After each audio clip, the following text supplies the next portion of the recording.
Hello there. Good morning, Jay. Good morning, Snake, Christy, Victor, Brian. Thanks for being here.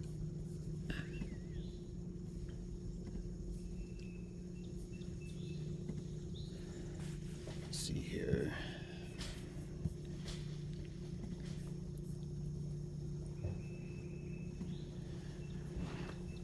Oh, I forgot.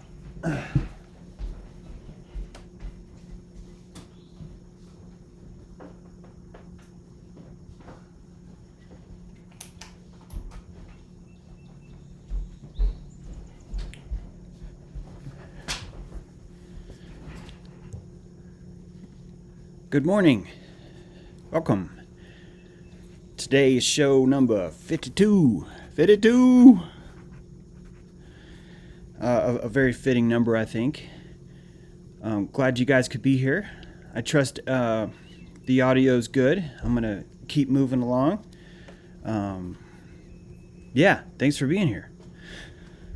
Today's topic is a mother's compassion. It being after Mother's Day. I've gotten actually a few emails about this, and in the past too, and I want to address it. What I want to talk about. There's actually a lot of topics today, but let's get kicking, man. Let's get kicking with this one. There are mothers and fathers. I don't mean to just focus on the mothers, but quite frankly, that's who it's happening more with them. They are having a reaction to this apocalypse in a typical motherly way, which is a certain amount of misplaced guilt will brew up inside them from underneath their skin. It will come from one of these fields, and it will rise to the occasion, and it will be felt energetically as guilt. It will come out in this electrical way as a feeling of guilt. It's the closest thing that you're going to be able to see in this world, unless you really get like super guru and neglect your entire life to only focus on listening to the auras around you. The only evidence you're going to have of this field is going to be guilt.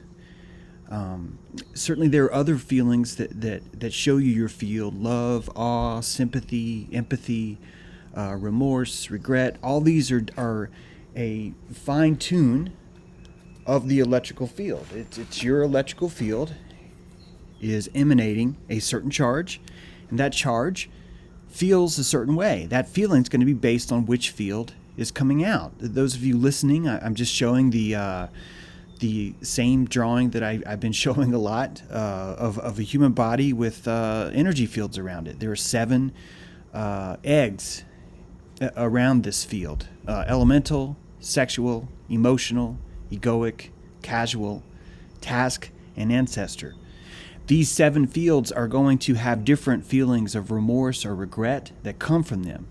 A sexual regret is going to be much deeper felt in your system versus, say, a task regret. Like, oh, I dropped a lemon on that guy today when I was waiting on him. It landed in his lap, that sliced lemon. Oh, that's bad.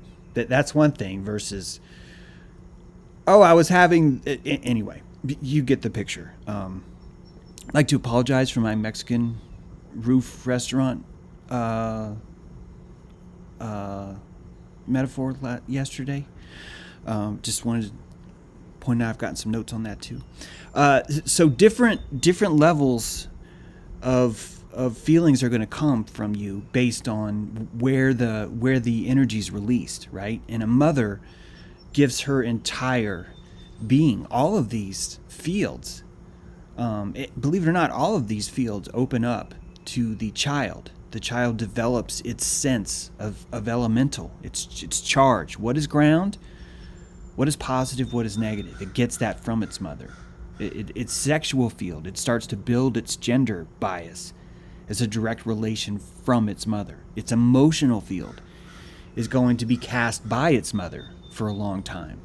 It starts to develop its own autonomy. It starts to build its own pockets. It'll start to manifest those pockets in ways that you're about to see. The egoic field, it starts to develop its own ego. It doesn't really get very far, but it tries its best. It still doesn't have its immune system yet. It's still not even interested in its own sentience. In fact, it is in denial of sentience at this point when it's still in the womb. And then is it showing itself? Is it expressing itself through its body, right? Through its tasks. And then the entire time it's connected in the placenta, the ancestor. That is the placenta. It's that outer field. And that field is so important that it's full of liquid. It's a liquid field at this point until that child's born. And what happens? That connection, right? The umbilical cord, the plug-in is pulled. And it's not pulled by the child, is it? It's pulled by the mother. The mother pulls it. Now, this is a very, you might be saying, well, wait a minute, someone else cuts the cord. I'm talking about the release of the baby. It's time for it to be born. It's time to drop. It's time to go. That is an action. Mother becomes an action at this point. And this birth is a colossal dawn. It is a golden dawn that requires the mother to be turned inside out. And with that turning inside out, with that opening of the torus inverts. In this magical show, the Stargate opens, right? And a new life comes through. Her letting go is going to come with a certain amount of guilt, a certain amount of remorse. The mother that kicks the baby out of the nest kicked the baby out of the nest. It was a necessary process. With this comes a wound. This is an important wound, okay? This is a crucial wound. In fact, this wound is expressed through the nipples. There is a gaping chest wound that still occurs, that still opens this connection up, this asynchronous connection between the child and the mother. They are still in symbiosis, despite this tragic mitosis that occurred, this separation. I'm calling it tragic because you need to understand how the baby is feeling this process at the point. The baby is in slave love. It is vulnerable. It doesn't really have a will or a choice in this situation. The mother is conveying her will certainly into the child, and we could go on and on about how much that's felt. But the point is, the mother's the captain. The baby's the cargo. The baby is a vessel. She's in her basket of reeds, right? Floating down the river. She's coming out of the river Styx. The mouth opens, and there is a new Nile, a Nile that's refreshed and ready. It's a different process entirely. What I'm getting at is, as the apocalypse is unwrapping all around us, as all these details come to light, there is more of that wound is able to release energy. Its pus is coming out, and that pus is guilt. And what that looks like is it's looking for places to cling to. And right now it clings to the decision to circumcise your child, or the decision to vaccinate your child. Now knowing what vaccines are, right? Now understanding what the medical industry is, it becomes almost expected for parents to feel a certain amount of guilt, a certain amount of spillage for what they allowed to happen. You can't see my hands right now, but I'm putting allowed in quotes for what occurred. And I don't think that I've really touched on this enough. Not that it's even my responsibility to, because these feelings of guilt are crucial. They're crucial for you, they're crucial for me, they're crucial for the child, they're crucial for the parent. All of these things are crucial in that it's pushing us further out of the nest. It's moving us further down the path. What I'm getting at is that we are standing on the shoulders of giants. Our mothers are giants of compassion. And even though here we are critiquing the elements of society, and as it comes in to attack us, it will naturally look like we are critiquing our parents and their ability to provide us with compassion. And it's important that we do that. You heard it. It's important we do that. This is actually a necessary part of you growing your own sprout, of you choosing your own direction, is you're going to look back at your parents and you're going to say, I'm going to do this even more compassionately than you did. I'm going to take what you gave me and make it even more compassionate. And my friends, that's why we're looking at vaccine guilt right now versus conscription guilt, right? Versus, oh, I sold my daughter to the landowner who I know is a bad guy, but damn, I really needed some goats, right? It's compassion built on top of compassion, built on top of compassion, built on top of compassion. And right now we are in our foxhole, right, of modern times. We have our very thin visor that we're seeing things. So it's harder for us to look back over the long haul, over the long thread, over where our genes have been. Not just where our mother's been, but where our grandmother's been, where our grandfather's been. And most of us don't even know, right? Most of us don't even know on purpose where we've been. There's an amnesia that's been installed. It makes you more pliable. But if you didn't have that amnesia, what you would find, regardless of how far back you went, regardless of the cruelest acts you could imagine that you might find, you're going to find that each generation is more compassionate than the last. Each one is striving to take this doily. I say doily because it's like this delicate family heirloom lace, right? That you can't spill coffee or tea on. This is your compassion, and it can't be spoiled. It can't. It's like a favor you would take into war. When you're at war, that favor that you're keeping is very much the most protected thing on your body. And this doily of compassion, I can't believe I used this analogy. This doily of compassion is embroidered by each of our generations. It becomes more delicate. The outer edges become softer than they ever could have been before. The patterning itself has widened as the radius grows, right? As the radius grows, the mandala that can be built around it is able to have a more intricate design in it. This intricacy of the mandala is a living, breathing compassion. It's compassion in thread. It's the difference between sending your son off to civil war versus having a long conversation with your son before he enlists, before he makes the choice to go. It's a difference between sending your child to the shoe factory at 7 versus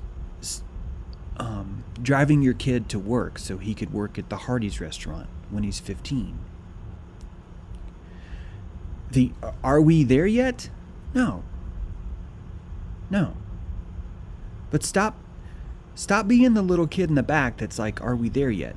Enjoy the ride. Enjoy the journey of where we're going, because we don't even know if we're going to get there. Okay? None of us have gotten in the car.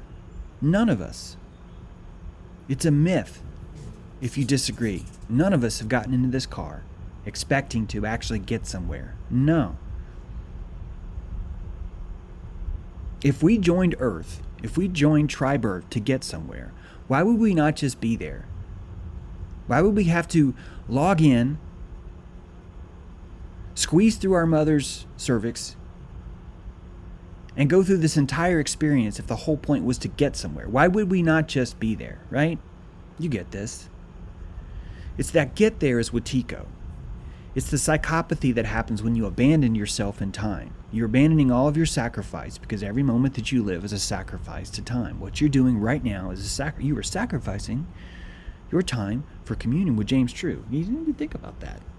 You need to think about that right now. Many of you are multitasking. Although my tea is meant to be drank alone. In the quietness, I should say. Not necessarily alone. But it's a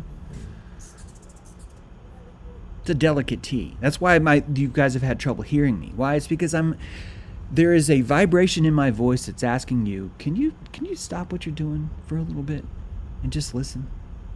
That's a very selfish form of my own energy. You see, we all have things to work on, to think about, to dwell on. We all have guilts. We all have expungements. Ladies and gentlemen, you don't feel guilt. What you feel is expungement. What you have is an energetic fuzzy, an itch. What is it? Itch. It's the same thing. When you have an itch, what you have is your electrical field is bothering you. There's something that needs out or in, right? A delivery man has come to the gates, and your energetic force field has said, "Who are you?" And they're like, "We're here to deliver fresh towels." And you have these itches, these urges, these regrets, these remorses, these feelings, this guilt, these inspirations that cause you to open your field in certain areas and allow something in or allow something out. What is trust? What is trust in the government? What is trust in a vaccine? What is trust for a circumcision? But a mother opening up her field, just as she's supposed to do during birth, and letting in something new. You're already in the hospital. Your field's already open. Why would medicine not choose a hospital to possess you?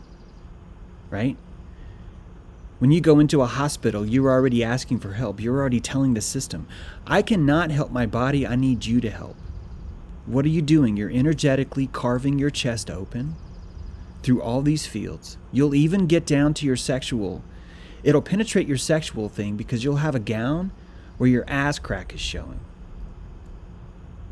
I'm not saying that itself is sexual, but I'm saying it's penetrating so deep that your intimacy itself has been exposed, and you're in a paper robe, and your ass is showing.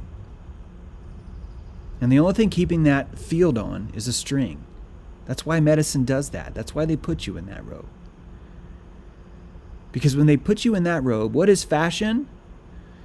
I'm hearing you, mind control. Yes, fashion is mind control. And if you can put someone in a robe that has its entire backside cut open with one tiny string keeping it closed, you can't even reach that string yourself. What does that do to your energetic field? It cuts through your ancestor, your task, your casual, your egoic, your emotional. It gets right down to your sexual field even. Where you're like, this feels vulnerable. So they can administer medicine to you. These people know what they're doing without knowing what they're doing. Just like you know what you're doing without knowing what you're doing. Just like a mom knows exactly what she's doing without knowing what she's doing. And her decision to circumcise, her decision, I don't mean to keep making it hers, by the way. The parents' decision to circumcise. I keep saying this because it's a woman that wrote me this. And it's so perfect because it's something that I've heard over and over again. I'll see it's always women because they're hurt. They should be. They're connected to their child. How could you not be? How could you not feel something? It would be impossible to be a healthy mother and not have a regret about something. About something. Right? Anything. And here's what I'm talking about. I'm explaining to you that regret is not only necessary, it's a part of your electrical field. It's a system that you need, an in-out switch, an irrigation drain, right? You've got your French drain. You've got your intake and you've got your outtake. You've got your spillage. And so as we remember our own guilt, especially when it deals with our children, this is part of your breathing, your energetic breathing that you do. And what you choose to do with that feeling when it comes is going to directly relate to whether or not it invigorates or destroys your egoic body, how you feel about yourself. And so when you feel that feeling, when you feel that electrical feeling, I want you to imagine that probably what's happening right now when you feel that is that your child or someone else is thinking about that right when you feel that. That there's something in their mind that's reminded them of that right when you felt that. And you now have an opportunity to take that new feeling that's inside. I'm not suggesting that it means you even have to act on it. I'm suggesting that I want you to own it. I don't want you to reject it. I say the same things about fear, right? The reason why I try and redefine fear is because the moment you have that electrical feeling inside, you now have a chance. You can collect this energy, you can harvest it like manna, or you can dump it out the airlock. What's it going to be? What are you going to be when it's over? More importantly, what are you going to be when it's over and then it happens again? How are you going to respond to that, right? I want you to imagine that you've just moved into an apartment. You're 19 years old and you've moved out onto your own and you now have your own apartment and you do not have a dustpan. But you have a broom. The place came with a broom. And you were delighted it came with a broom because you didn't have a broom. And you were like, what luck. I don't need to buy a broom.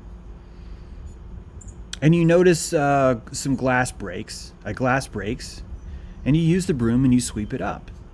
And then when you take that, but you sweep it. You can't sweep it up yet because you don't have a dustpan. So you spend a couple hours looking for something that you can make use as a dustpan. It takes you a couple of hours.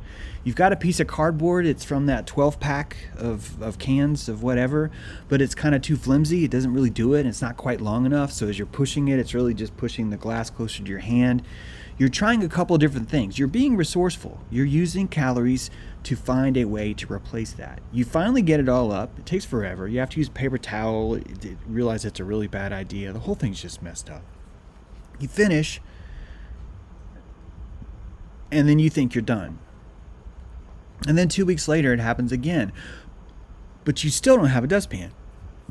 Not only do you not have a dustpan, but you're remembering, oh shit, this happened before. I did not take care of the dustpan. And now, excuse me, now you actually feel a little bit worse. You were no longer charged by the fact that you had a broom. You were now discharged by the fact you didn't have a dustpan. And you're discharged because you left the gate open on your last incident. You've measured and marked your energetic field, and now it has a pattern inside of it. You've just started a pattern. You don't know it yet, though. That's the crucial part. You actually don't know it yet. So you manage to sweep it up again. This time you use a brown paper bag. Turns out that actually works out great when it compared to the other. It actually works out a little bit better. In fact, the brown paper bag has it where it already has a bag inside of it. So in other words, when you sweep it in, you're basically done. You think it's brilliant. You still want to get a dustpan, but you're proud of yourself for being resourceful. So you've got a tick, right? You've lost the momentum from having the free broom, but you felt a little bit better because you managed to do something better than the paper towel.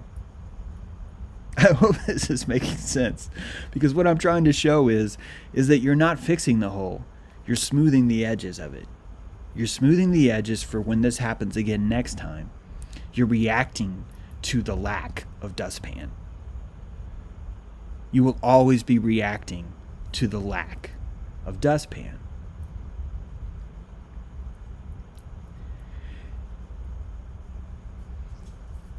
Unable to connect to chat.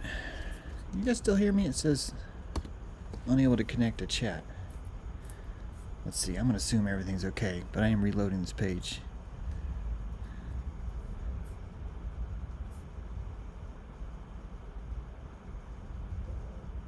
Okay. Sorry. It looks like we broke the ranks here. But I think we're back on.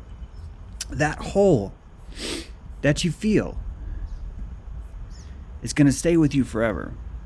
And it's part of your journey. It's part of your journey while you're here. You didn't mess up because that hole's there. You didn't mess up because you didn't have a dustpan. You didn't mess up because you abandoned yourself by not buying a dustpan. You found a breach in your system, and you found an ability for you to create a habit for energy to dump out of it. Now, whenever you have a collection of guilt, whenever you have a collection of bad feelings, check this out. Your body is going, it's not going to wait, but it's stalking you, looking for opportunities to dump energy that it doesn't need. And if you drop a glass, your body is going to look at that as an opportunity to either feed or what's the nice polite term, or defecate. That's probably not the best one, but it's to feed or vomit. Your body has the opportunity to either dump energy it doesn't want or to pick up energy it can. Every opportunity. That's why I say living time is a sacrifice. You have this sacrifice to do that. And what mothers are going through, and this is why you will not go buy a dustpan. Believe it or not, this is why you will not go buy a dustpan. This is the true mind control, what I'm discussing right now. It truly is. Because this is the conversation between your neocortex and your limbic system. Your reptilian is like, I need to dump energy. I don't care. It will come out as guilt. It will come out in a certain sound. Right? It's you need that to come out. You need situations where you can find polite ways to either pull in or let go of energy. And most of us use religion, we use piety, we use social structure, we use shame, we use the cult around us to open our vents up in proper ways. Remember when I talk about Karen? This is what Karen does when she walks into Target and asks for the manager. Karen hasn't farted in 4 days. She's not allowed to fart in her own house. And she forgets. She forgets that she needs to fart. Energetically, I'm not trying to be gross here, but seriously, that's how it feels. She's ashamed of it. She's ashamed of this feeling that she has, of this gas she has. And she can't do it at home. She can't do it around her husband. She can't do it around her kids. She can't do it at the PTA. She can't do it around her friends even. She is so tight. So she looks for ways to fart. She looks for ways to energetically cleanse herself because she deserves it. Karen doesn't deserve to hold out this energy. No one does. No one deserves to be an Oompa Loompa and have this stuck feeling. Everyone gets to be a duck and shake it off its back. And coming back to these feelings, the way to solve this feeling of the guilt over circumcision, the guilt over vaccines, the guilt over an abortion,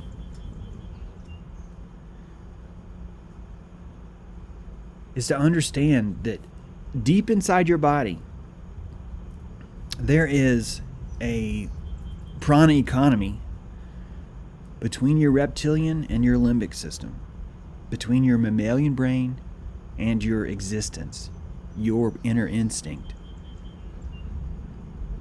And it's going to look for opportunities to dump and gather, even swell up, right? If you feel guilt, right, it feels like a knot It feels like a lump in your throat. Why do you feel a lump in your throat, guys? That's energy. You're feeling that energy. And how you fart, right? How you show your kids that you're flawed, if that's what you want to say.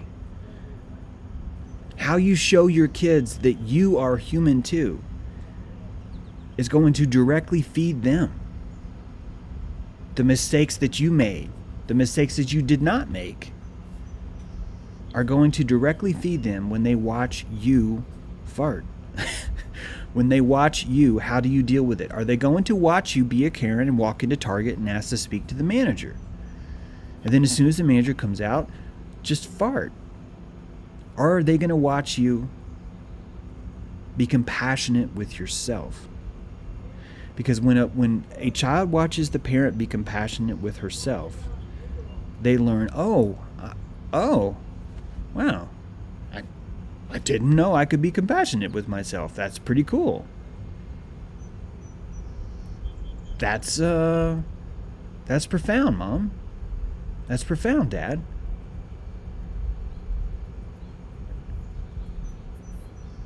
You are not going to heal anything inside of you by getting an apology from your parents. It's never going to heal you. In fact, if you do get an apology, I would argue you would feel guilty for it. I would argue you would actually feel guilty. Not even that you should. And if people are going to freak out about how bad your parents were, fine. Some of you want to have that contest. Whose parent was the worst? But most of the people who wanted to have that contest, in fact, all the people that want to have that contest, never want to have a contest to which of us can learn the most from this situation. Which of us can alchemize and create more compassion. My mom, her doily was so small it could fit on the head of a pin. That was her compassion. And I took what she gave me and I made a doily this big. This doily as far as the eye could see. And I showed my child a different lace, right? A different lattice, a different mandala outside the ring. That's really all that should matter. Is how much compassion can you squeeze into your mandala for your child in this moment? And realize the entire time, all they're going to do is poke holes in your mandala. That's all they're going to do is poke holes in it and say, I could do this better. I could do this better. I could do this better. I could do this better. Why? Because they are standing on the shoulders of giants. And it's only because of that shoulders that because your shoulders are so strong, they're able to out-compassion you. Thank God. Thank God they're able to out-compassion you, right? Isn't that what you want? Isn't that what all of you want?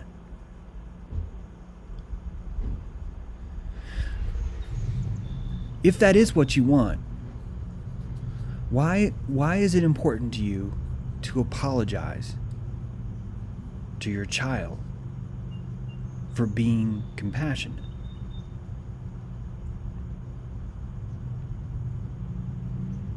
You took what you understood the world to be, you took your aperture and applied it in the best possible way you could for your child.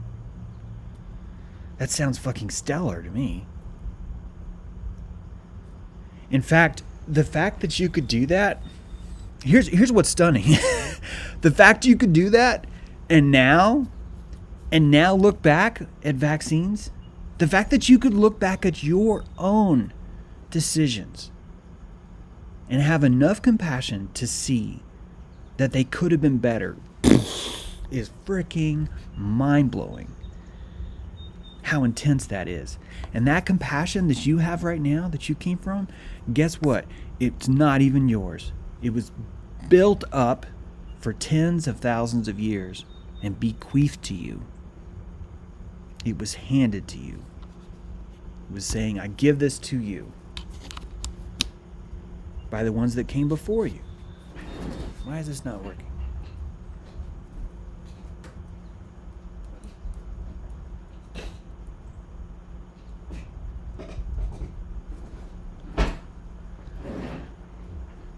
I've lost power. It's probably okay. It's probably okay. So, compassion is an electrical field. You can use it to charge.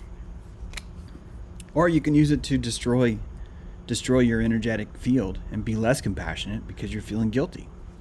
Hey, it's your call. All these decisions, none of these decisions are wrong. Guys, God is not going to punish you. God is not here to punish you. He's turning lead into gold. He's not here to hate lead. He's not here to bitch at lead.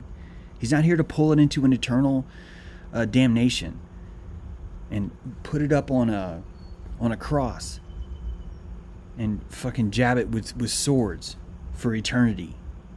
That's not what God is. That's what a twisted definition of the Lord is that someone put in your head a long time ago. It's not God. Lord and God are not the same thing. You choose your Lord. You don't choose your God. It's hard to even fathom that. I know. So I didn't choose the Lord. Yeah, you did. We all do. We choose him with our prana. Our Lord looks a lot like a pyramid with an eye on it right now. Babylon is Baal, Babel. Baal, Babel, Babylon. Our Lord is Babylon. We are fighting that right now. All of us are. We are in a crusade against our Lord. It's fabulous. I hope we keep doing well. God is on our side. The Lord's not. He's actually not even against you. We've been over this. He just wants your consent. How can someone who wants your consent be against you, by the way? Like, seriously, how can someone who works off your consent be even called an enemy? It's better to call him a cosmic trickster. It's better to call him more what he truly is. Come on, baby. Don't be afraid. There you go. Yeah. Oh, there's more. There you go. Yeah. Yeah. Drink it. Drink it. Love that guy. All right. I'd like to thank Ripson and Well Read Poet for the super chats yesterday. I got so caught up I missed them scrolling by, and I feel bad for that. Thank you so much for the support. I really appreciate that. We went over this part about the mother's compassion. I wanted to bring up something that Jim Maiden brought up on a comment yesterday. Jim Maiden, if you didn't hear me, Jim Maiden brought up on a comment yesterday. Profoundly true. If I did say that, I didn't know I said that. I don't think I did. But Jim said that something I said made him sort of think about that, and it's totally truth. In fact, if anyone snow skis, as you begin to snow ski, the tips of your skis, you're going to bump into trees. You're not going to understand how long your skis are. When you first play tennis, you don't really know exactly where your racket is. When you first play golf, you don't really know where the golf club is. When you do all these things with tools, even with shoes, right? You can wear shoes that are just a little bit too long, like flip-flops, right? You know how you buy flip-flops that are a little bit too long sometimes and you end up skipping your toe? But then after a while, you don't anymore. Why? It's because your field has swallowed it. Your field has ingested the flip-flop and it becomes part of you. And nothing, in my opinion, nothing says this more than snow skis. Because after a while, when you've been on the skis, you totally understand how far they extend and where you start and where you stop is now part of your snow skis. In fact, if you've ever been roller skating, you'll notice after you finish roller skating, you have that same sensation where you feel like you're on roller skates, even though you're not. Your field is still larger. It is still emanating a part of that. Your electrical field, your understanding of who you are. All this is electrical. All of this is electrical. Kristen Hanna, thank you for the super chat. Speaking of electrical, I just felt that. It's all of this is electrical. Even compassion. Even the compassion thing we're talking about, all of that's electrical. Same thing if you're in a car, right? If you get in a cockpit, a jet fighter understands his cockpit after a while. He understands the length and breadth of his entire body is the aircraft itself. It becomes an extension of him. Same with a car. If you get really good at driving a car, you know exactly where the curve is, right? Both sides. You can parallel park, some of us. You can do things in a car that require you to physically have a presence, an electrical field wrapped around it, where you just know where things are. It's this blind sight thing we've been talking about.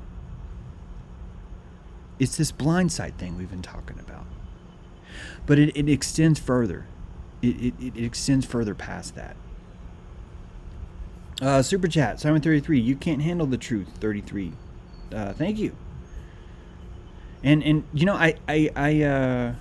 oh wait, Simon, you can't. Oh, that's from Simon33. You can't handle the truth, 33. Guy, thank you, Simon. Appreciate the super chat. Anyway, you get it. It sounded like you were. Yeah, I get it. And actually, it's funny because with blindsight, we actually can't. We are blinded by the light. Look into the sun. Tell me how long you can handle the truth. Seriously, that sun is like an umbilical cord. It's a weird thing that I'm trying to figure out. It's this umbilical cord. It's a fiber optic electromagnetic umbilical cord, and it charges us. This is why we have to sleep. This is why we're on a circadian rhythm, right? With our melatonin. It's and yeah, you can stay up all night, but you can only do that for 3 days, right? After about 2 or 3 days, it really messes with you bad, man. Bad, just like a phone. It starts to zap you out. You end up like this. My phone is so great because of how cracked it is. In fact, when I open it up and I go to, say, my YouTube, what I love about this is how I cannot really even see sorry, you can't see that. Basically, the entire screen is like grayed out. And it's so awesome because it's reminding me that I'm losing my connection to Babylon. Yes. The fact that my phone is broken is actually good. It's showing me that I've broken my connection to this world. It's cracked, it's fractured. Not only is it fractured, but now the screen is messing up. See, the screen's been broke for like a year, but then a few weeks ago, the screen itself now has all these banding lines on it. My electrical field to Babylon is being severed. And the synchronicity around me starts to freak us out a little bit. It starts to freak us out. We start to go, wait a minute, what's going on? In fact, that synchronicity can kind of get too freaky for us sometimes. When you enter a realm of pure synchronicity, you will start to see connections that you just cannot explain that become impossible. They become impossible. Exactly, Ripson, like 1111 on the phone. It's these synchronicities grow more and more. And please, let's go back to the electrical field. And let's think about these chakras. That synchronicity is an alignment in all these fields. How do you feel when you see a synchronicity? You awaken, right? You this feeling, this jolt comes over you in such a cool way. And sometimes it's such a cool way that it's too much. Sometimes it's too much of an energy field. It even freaks us out. Case in point, yesterday, Owen Benjamin posted a video of a guy. This was a staged NBC news piece, and nothing in the piece shows you it's staged, but you can just tell. There is a guy that's not wearing a mask, and he's saying, all these people want me to wear a mask. And it's showing you as if they caught it live on camera. These 3 bad guys, they were all wearing masks, and they were telling him, you have to wear a mask. And the dude in the middle was wearing a limited edition Owen Benjamin t-shirt. And they're all wearing masks, and they're inside a grocery store called the Great Eagle. And all of that wrapped around Owen's show. Owen was just talking about eagles, and he's watching this guy expose this, or he's exposing this psyop as it's happening in real time, but as the guy's also referencing his t-shirt. Like it's, the shirt was chosen because it was a costuming call, but that costuming call, the person found that shirt and all of its oddities around everything else as part of this filament. There is an electrical tendency that all of us have to fulfill not even the zeitgeist, but the amalgamation of the zeitgeist. Shit, that sounds way too heady. The alchemical process all around us, this great machine that's unwinding before us, wants to fulfill itself. It wants to scratch itself, right?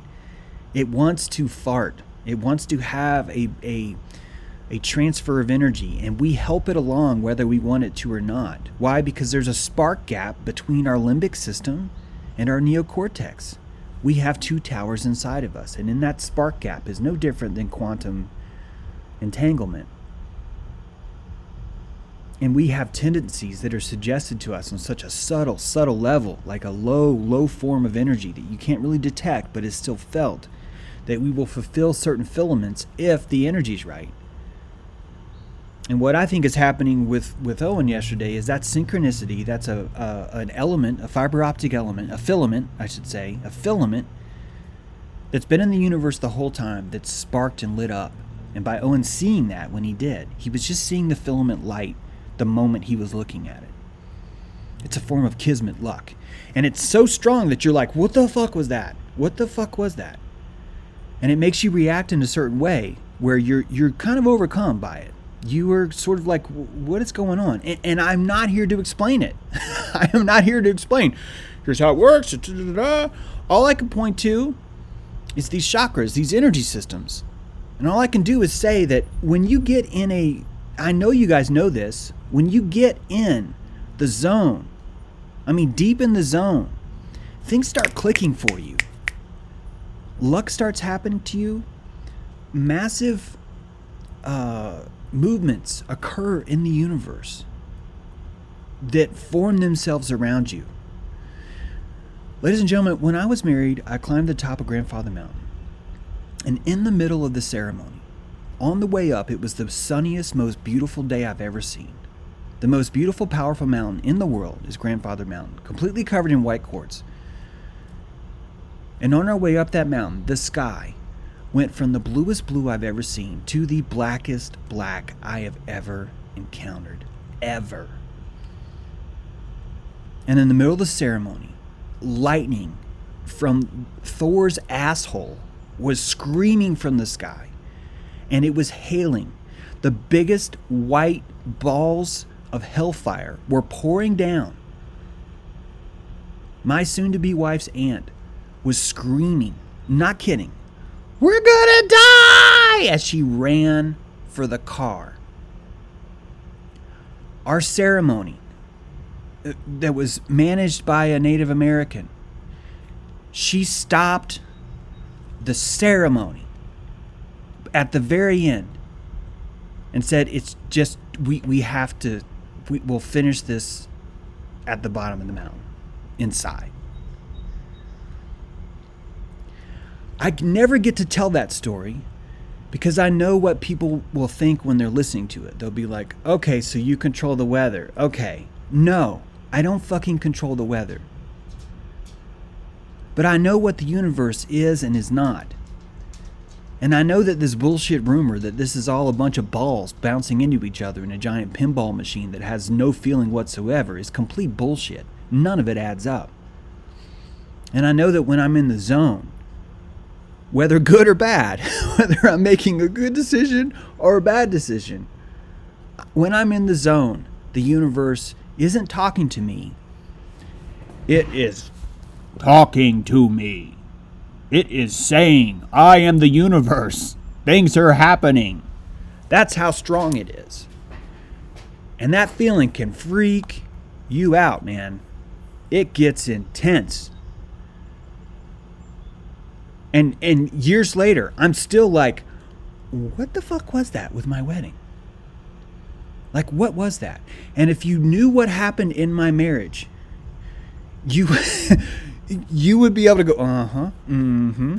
You'd be like going, oh yeah, uh-huh, oh, I heard that, oh yeah, then that, oh, tell me about it. And and I'm going to tell you, because it's not even about that. I'm not even talking about my ex, or that's what I'm talking about. I'm talking about the transaction, the prana transaction. Guys, my wedding was my marriage, I don't want to fucking say this, but I just need you to understand the kismet, the synchronicity here. My marriage was the most painful thing I've ever been through in my life. I'm not trying to say I have more pain than you. I'm not. I have less pain than you, okay? I'm gladly say I have the least amount of pain out of all of us here. I just need to get this point out. I've been through a lot of bad things in my life. We all have.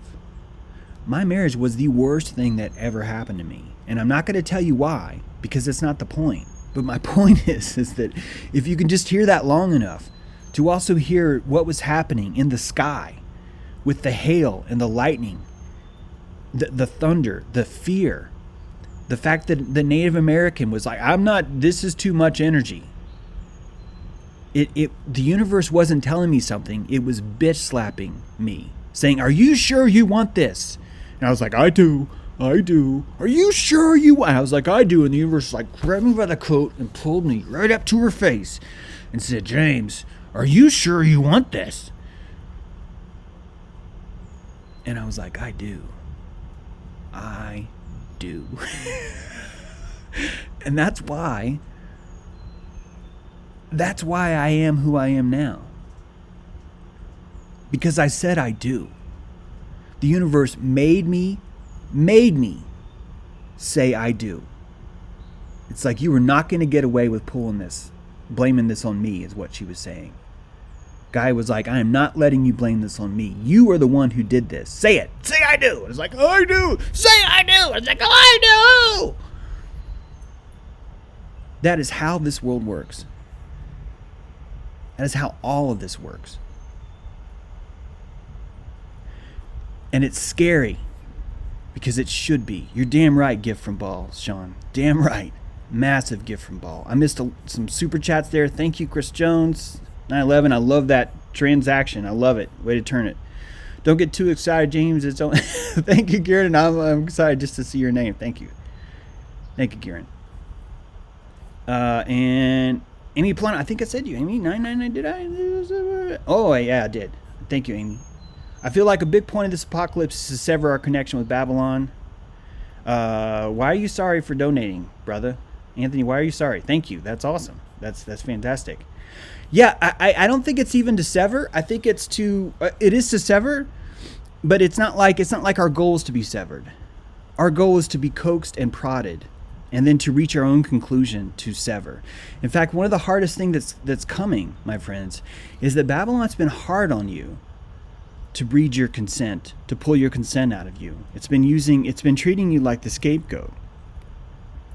But it's about to treat you like the golden child. That's what the New World Order push is going to be.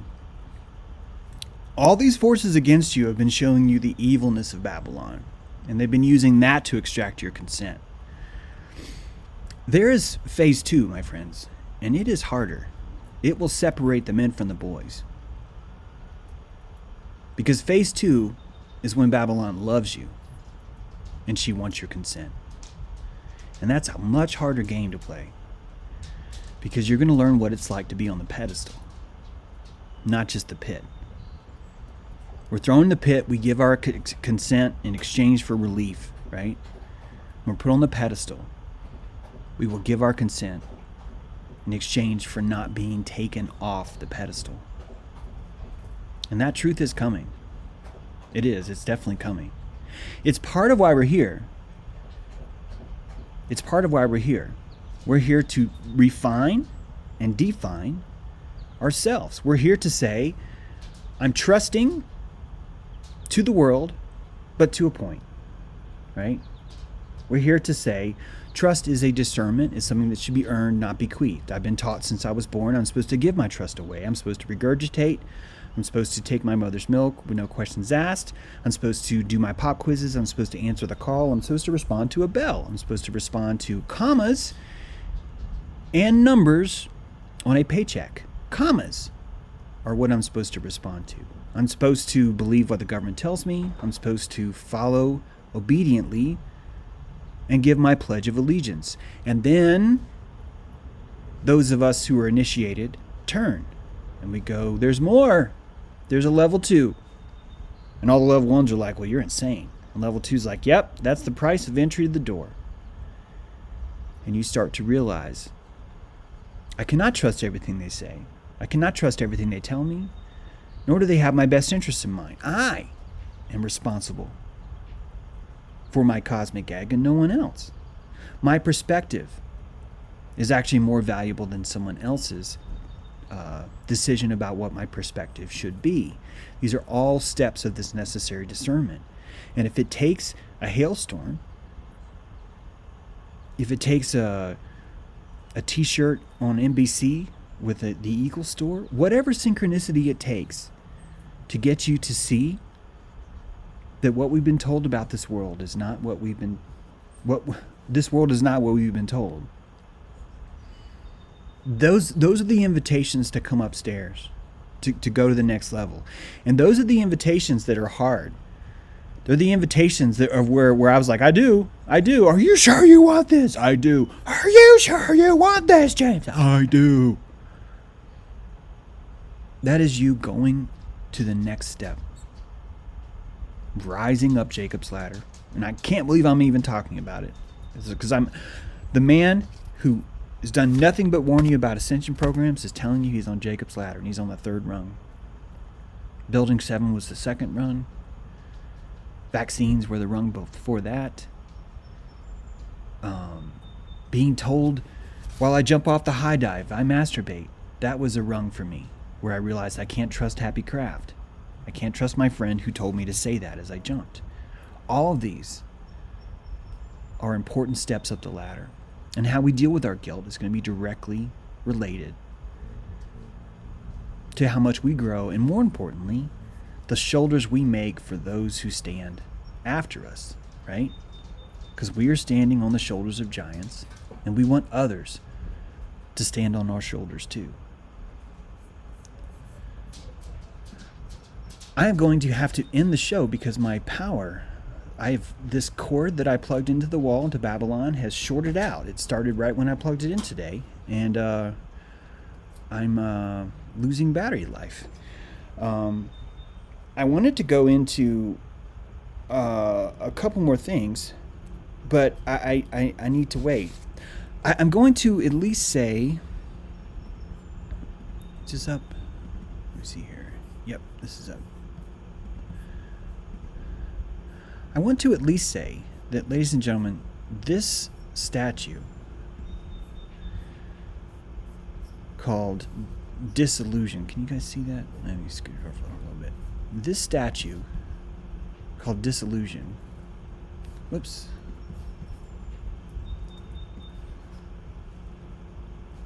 There we go. This statue called Disillusion by Francesco Guerolotto is not real. When I say it's not real, what I mean is that this is not a marble hand-carved statue.